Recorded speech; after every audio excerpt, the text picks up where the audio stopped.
Hello, everybody. Basement Tapes 232. John Keating here with that 70s Card Show. Going through the cards and the sets that I have in my collection, the typesets they call them, educating myself and perhaps one or two others should the mood strike them. 71, 72. Topps basketball, folks. I have, let's see here. It says I have 73 of these. This is a wonderful wonderfully wonderful representation of the 1970s, especially the early 70s. And it reminds me actually a little bit or a lot of it like the 71-72 Topps hockey / OPG hockey. So let's get to it. See here. It says there's 234 of these bad boys. Very unique set here. We're going to find out. $10.34 average value, total value $2,418.50, 2 to 4,000 for a well-conditioned set of these basketball cards. The 1971-72 Topps basketball set of 233 witnessed a return of the standard size card, i.e., 2.5 by 3.5 inches. Cards were issued in 10-card, 10-cent packs with 24 packs per box. National Basketball Association players are depicted on cards 1 to 144, and American Basketball Association players are depicted on cards 145 to 233. The set was produced on 2 sheets. The second production sheet contained the ABA players 145 through 233, as well as 31 double-printed cards of NBA players from the first sheet. These DPs are indicated in the checklist below. Subsets include NBA playoffs 133 through 137, NBA statistical leaders 138 through 143, and ABA statistical leaders 146-151.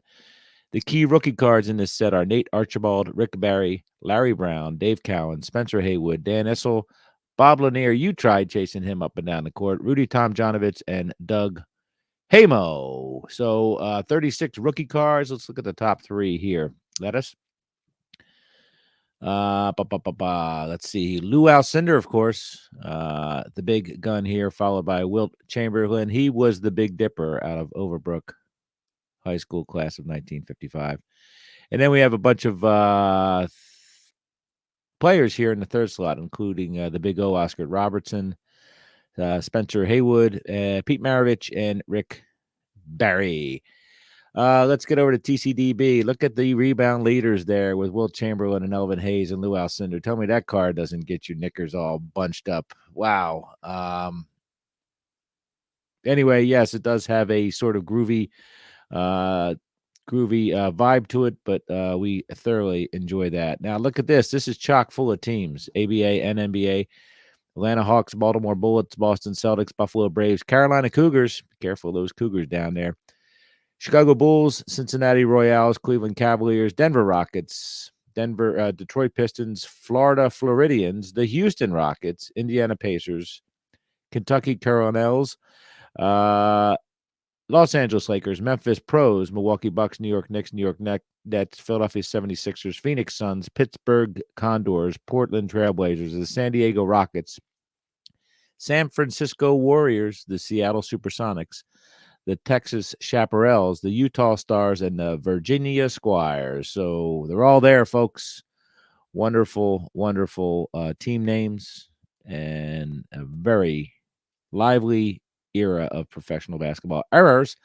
66A is Chet Walker, yellow in stats box, fully contained within stat box, whereas the yellow in stat box extends below the stat box to bottom of the card. That's some backdoor action, as they would say. Let's look here. Oh, yeah, there you go. You could see the yellow right there bleeding down to the edge of the card. So I got you, TCDB. Good call out there, whoever pointed that out. And the NBA checklist, 144, there's a copyright on right border that ends at 110. And there's another one at 108. That's a common thing with Topps checklists in the 60s and 70s. Hall of Famers abound here, 62 of them. Go on TCDB to find out who they are, because it is a who's who or a whom's of basketball Hall of Famers. Rookies, again, there's 99 or 99 of them. So lots of that. Who the heck names their kid John Johnson, by the way? Card number 4. Inserts and relateds. We have trio stickers, which we'll get to that down the line. Comments. There is one big comment and one short one. We'll get to the long one here. Womp says the 1971-72 Topps basketball set of 233 witnessed the return of the standard size card. Womp. I'm going to cut you off right there. You're plagiarizing Beckett OPG right there. But Baz5118 says, great info. Does anyone have pics of the uncut sheets for this set? Let's look at the packaging. That's what she said. Black box, kind of like 1971 baseball. It says pro basketball, bubblegum, pro basketball. There is a Partridge Family-esque theme to the colorized versions of the basketball players depicted, and there is some other shenanigans there, like it says NBA Players Association and the ABAPA Players Association of the ABA, which is kind of cool. Empty wax box, all the regular stuff there. The wax packs offer a long-range telescope on offer there. Pro basketball extra insert in every pack with 1 stick of bubble gum. So you get yourself an insert, which is those stickers that we'll get to. You also get have an opportunity to get a free ID bracelet, which is offer number 424. I failed to mention that offer number 204 was the free long-range telescope. Anyway, there it is. You send boys and girls initial and printed on gold-plated bracelets. Print 1 initial and send 300 Bazooka comics or 60 cents plus blah, blah, blah comics to Bazooka 9200 St. Paul, Minnesota 55177. Print clearly, for crying out loud. So a rare opportunity. We get to see the ABA Players Association logo and the NBA Players Association logo together. Now, Topps was doing this, some card companies were doing this in the early 60s with football, but it's still fun to see this into the 70s. The 2 different leagues, not joined at this point, still at a crossroads, perhaps a bitter rivalry, separate leagues, but they are joined up in one set. So kudos to Topps for bringing that together. Most of the Seattle Supersonics posed with their jerseys on backwards, says the trivia there. So let's look at the gallery. Look at these cards. Look at the team city names blazoned across the top there. Oscar Robertson is our card number 1. As previously mentioned, his jersey is on backwards. I think that's probably an old photo. Yeah, just a lot of fun. There's the we're breaking the fourth wall there in the background and popping our head out over top of the city, over top of the color background, all that stuff. So I just find these to be very charming and very indicative of the times. I say that way too often. The backs are blue and yellow with onto the gray stock. So I think they're easy to read, which is important to me back in the day. There's John Johnson. Maybe we'll read about John Johnson, number 4 card in the set for the Cleveland Cavaliers. He's a guard dash forward, or on the back, he's a GD/FWD. John did everything at Iowa. He set school all-time highs for points in one game with 49, in one season with 699, point average with 27.9, and in career field goal shooting percentage with 59.9%. John was named to the All-Big Ten team and to numerous All-America teams in his senior year. JJ was a prep All-American and a junior college All-American and was invited to the 1968 Olympic tryouts. It has his yearly stats, his career totals. It says here, copyright 1968, NUPA. I don't know what that means. And copyright TCG, printed in USA. He is 6'7", 190. Wow, what a string bean he was. From Iowa, 10/18/47 was his birth date. Cleveland, Ohio is his home. It says, how many timeouts is each team allowed in fourth quarter? The answer is 3, according to those rules. So let's go forth through this set here. Look at Wilt Chamberlain, card number 70. Whew. Man, that is a gorgeous card. So let's notate that, John. Maybe we could pick up one of those in the near future.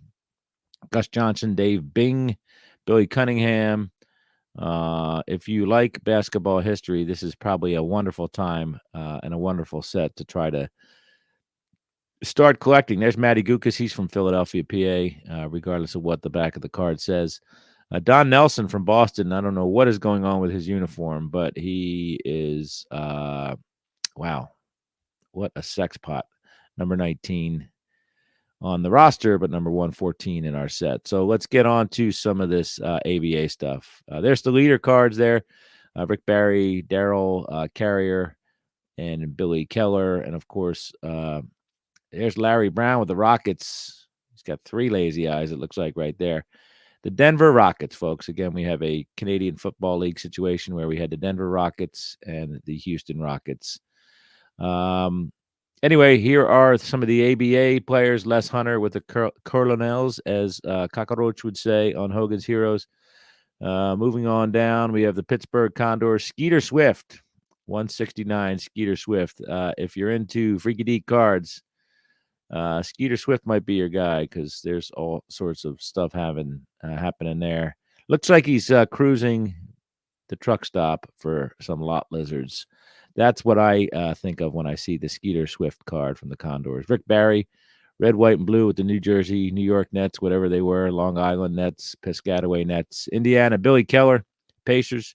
Florida, Floridians, Ron France, Virginia Squires, Ronald Taylor, and you get to see the red, white, and blue basketball from the ABA in a lot of these cards, if not most of them. Texas Chaparrals, Steve Jones.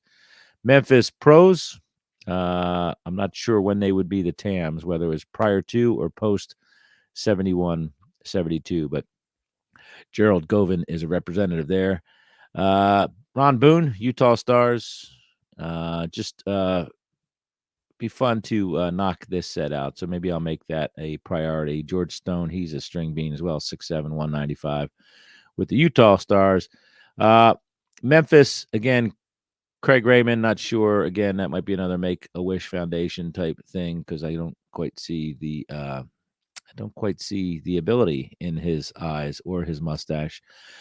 So anyway, I think I've done a deep dive into this, so I'll stop right now. But if you go way back into the annals of that 70s card show, you could probably learn a little bit more. And I should probably watch that to learn a little bit more as well. So that's episode 232 of the Basement Tapes, the 1971-72 Topps basketball set, which combines the greatness of the ABA and the edginess. I should say the greatness of the NBA and the edginess of the ABA. So thanks for tuning in, folks. Catch you soon.